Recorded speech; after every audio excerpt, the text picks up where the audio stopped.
This is Robert from Lean Sherpas. Welcome to the second video of the story about an organization that practices less, where we'll follow the teams as they move from planning to daily collaboration. Watch how continuous integration, daily scrums, and simple communication techniques like Just Talk keep them aligned and agile. After sprint planning, the teams dive into development with an emphasis on communicating in code. All teams integrate continuously. This continuous integration of code across all teams creates opportunities to see who else has made changes to the same component. For example, early on the second day of the sprint, Mark, a developer on Teams Mosaic, starts working on the German market bonds component. He joins the relevant chat channel to stay informed about any changes that are happening. Suddenly, he gets a notification that there's a commit message in the channel. It's Max from Team Nova, who is also working on the same component. Mark messages Max, and they decide to sync up to see whether they can work on it together or reuse each other's change.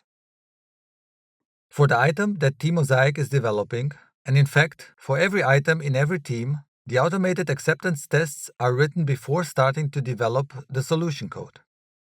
The perfection goal is to improve the definition of done so that it results in a shippable product each sprint or even more frequently. On the second day of the sprint, Sam and the other Scrum Masters, the product owner Paula, a site manager, and one or two representatives from all of the teams all gather for a maximum 90 minutes overall retrospective on the last sprint. They focus on a system-wide issue, how to coordinate and share information and solve problems across the entire group during the sprint. On the fourth day, the teams demonstrate a variety of LeSS coordination ideas. In LeSS, each team holds a daily scrum as usual. To support coordination between Team Mosaic and Nova, Mira attends Team Nova's daily scrum as a scout and then returns to update her team on what she learned. Meanwhile, Priya from Team Nova does the same in reverse. After the daily scrum, Priya pulls Mark aside for a quick chat.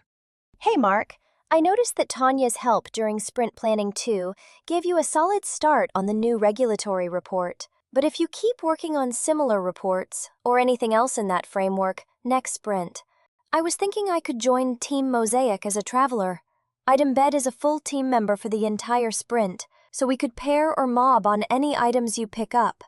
That way, you won't have to rely on last-minute visits from us once the sprint starts.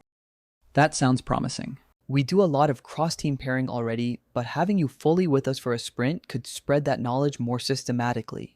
And even if we work on something else, it would be great to have you in our team for one sprint and learn from you. Absolutely. I'd love to experience working in a different team. Later on that day, as agreed in the overall retrospective, the group holds a 45 minutes open space meeting for coordination and learning, preceded by drinks and snacks. Sam acts as facilitator, showing the group how to run an open space meeting. Everyone is welcome, but most teams decide to send only a few representatives. Mira and Mark from Team Mosaic attend. The group plans to try an open space once a week.